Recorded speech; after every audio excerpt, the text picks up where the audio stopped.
Don Knotts made millions of people laugh with his awkward charm and nervous energy.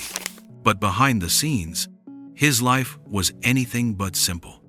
From a childhood filled with fear to a career filled with both triumphs and heartbreak, Don's story proves that sometimes the funniest people carry the heaviest burdens. So how did a skinny, anxious kid from West Virginia become one of television's greatest comedic icons? And what secrets did he carry until his final days? Stay with me, because the life of Don Knotts is one you've never heard told quite like this. A childhood in fear. Don Knotts, born Jesse Donald Knotts on July 21, 1924, came into this world in Morgantown, West Virginia. His birth was unexpected. His mother was already 40 years old, and his 3 older brothers were teenagers. In fact, Don was born 14 years after his closest sibling, making him feel like an outsider from the very beginning. His father, William Jesse Knotts, was a troubled man who battled schizophrenia and alcoholism. By the time Don was born, William was bedridden and increasingly unstable. Don's daughter, Karen, would later reveal that his father once threatened young Don with a knife, leaving him terrified inside his own home. Imagine being a little boy, constantly afraid of the man who was supposed to protect you. That fear stayed with Don for the rest of his life. Money was tight, too. The family had lost their farm just a month before Don's birth, and growing up poor in rural West Virginia only added to the hardships.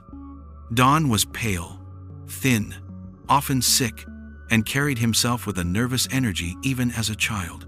But when his father passed away from pneumonia in 1937, something shifted. Don was just 13 years old, and while losing a parent is devastating for any child, Karen later said that her father's death lifted a heavy burden from Don's shoulders.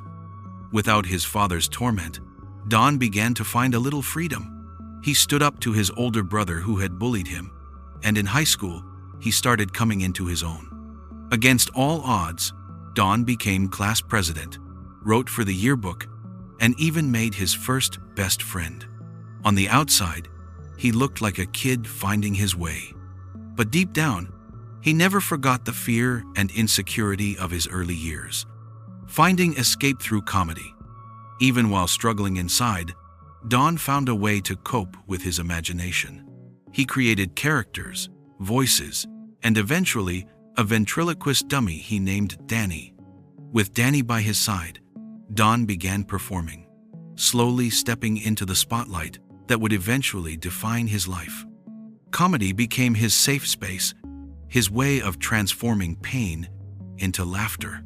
It was the first hint of the genius to come. But Don wasn't just telling jokes, he was using performance as a shield, a way to control how others saw him. By making people laugh, he could hide his own fear. And yet, his journey was only beginning.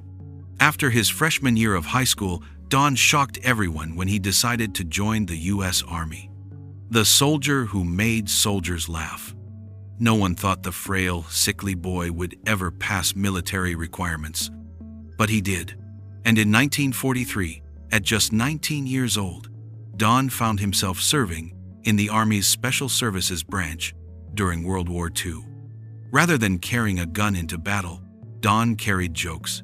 He toured the Pacific, performing in a comedy troupe called Stars and Gripes, entertaining American troops stationed overseas. One older comedian, Red Ford, took notice. After watching Don perform, Ford told him, "You're a funny boy."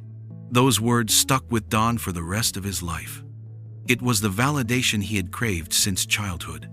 But Don also made a symbolic decision during those years. Tired of hiding behind his ventriloquist dummy, he took Danny and threw him overboard into the South Pacific. It was a dramatic gesture, but it meant something. Don was ready to stand on his own. The struggling dreamer in New York.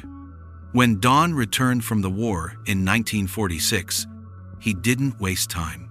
He enrolled at West Virginia University, graduated with a degree in education in 1948, and then set his sights on the big stage. With just $100 in his pocket, Don moved to New York City to chase his dream of becoming an actor. But the city was brutal. Rejection followed rejection. Casting directors told him he was too small, too nervous, too strange-looking. Finally, in 1953, he landed a role on the soap opera Search for Tomorrow, where he played a nervous young man named Wilbur Peterson. Sound familiar? It was the first glimpse of the jittery, anxious persona that audiences would one day fall in love with.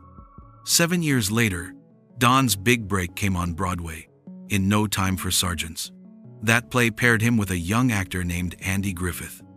Neither man knew it at the time, but their friendship would go on to shape television history, becoming Barney Fife. In 1960, Andy Griffith launched The Andy Griffith Show. Don, seeing an opportunity, jokingly suggested himself for the role of Barney Fife, the bumbling deputy to Andy's sheriff. Andy instantly saw the potential and agreed. What happened next was pure magic. Originally, Andy was meant to be the comedic lead, but it quickly became obvious that Don's nervous, twitchy energy stole the show. Andy stepped back into the straight man role, and Don's Barney Fife became the heart of the comedy. Barney was self-important, overconfident, and nearly always wrong. His incompetence was so legendary that Sheriff Taylor only allowed him to carry one bullet, which Barney kept tucked in his shirt pocket. Viewers couldn't get enough. Within just 3 weeks of its debut, The Andy Griffith Show soared to #1 in the ratings, an achievement no other program had ever managed so quickly. Don won 5 Emmy Awards for his role, an extraordinary accomplishment. But behind the laughter, Don faced a dilemma: walking away from Mayberry. In 1965, after 5 seasons, Don left The Andy Griffith Show. Why? He believed the series was ending, so he signed a 5-picture deal with Universal Studios.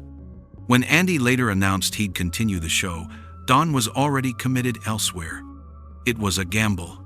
Don's films, including The Ghost and Mr. Chicken, The Reluctant Astronaut, and The Shakiest Gun in the West, didn't become instant hits.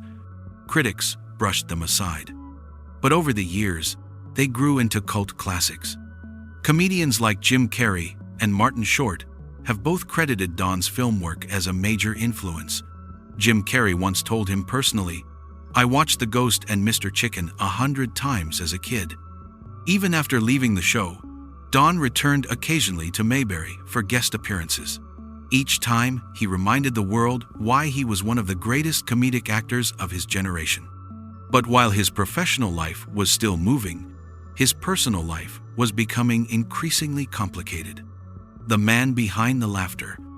Don Knotts may have been beloved on-screen, but off-screen, he was far more complicated. He was married 3 times, and his relationships often struggled under the weight of his personal demons. His first marriage, to Kay Metz in 1947, lasted 17 years and produced 2 children, Karen and Thomas. But by 1964, the marriage fell apart.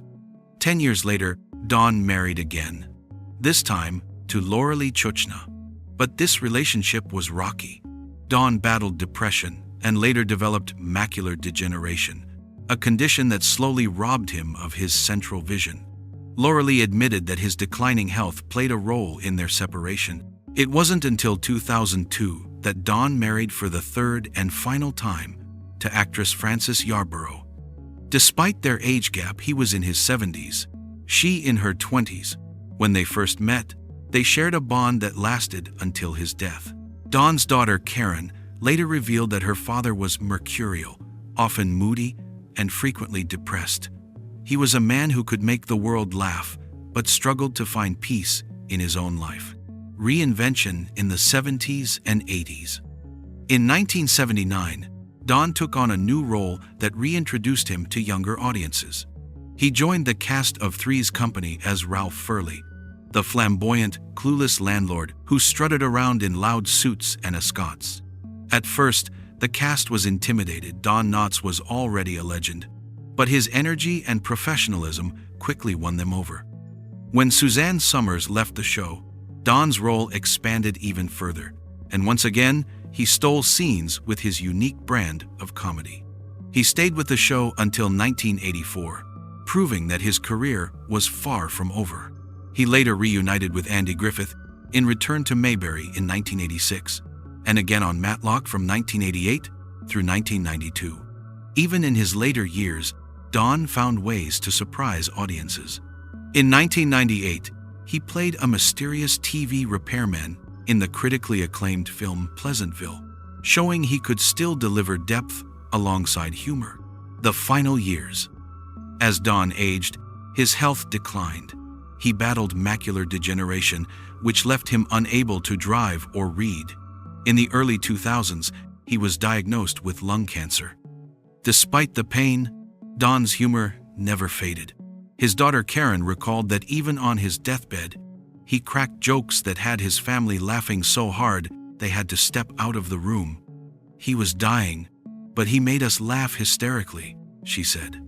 On February 24, 2006, Don Knotts passed away at Cedars-Sinai Medical Center in Los Angeles. He was 81 years old. A legacy that lives on. Don's legacy is enormous. He won 5 Emmy Awards, appeared in more than 25 films, and left behind performances that influenced generations of comedians. In 2000, he received a star on the Hollywood Walk of Fame. In 2006, his hometown of Morgantown honored him with Don Knotts Boulevard. And in 2016, a bronze statue of him was unveiled in front of the Metropolitan Theater in West Virginia. Even today, his comedy stands the test of time. His nervous energy, physical comedy, and uncanny ability to play lovable fools made him unforgettable. As the plaque on his grave reads, he saw the poignancy in people's pride and pain and turned it into something hilarious and endearing. Don Knotts wasn't just Barney Fife, or Ralph Furley, or any of the dozens of characters he played. He was proof that laughter can grow out of pain, and that even the most fragile-seeming person can leave behind a legacy of joy. So I'll leave you with this question. Which Don Knotts role do you think captured his genius the most?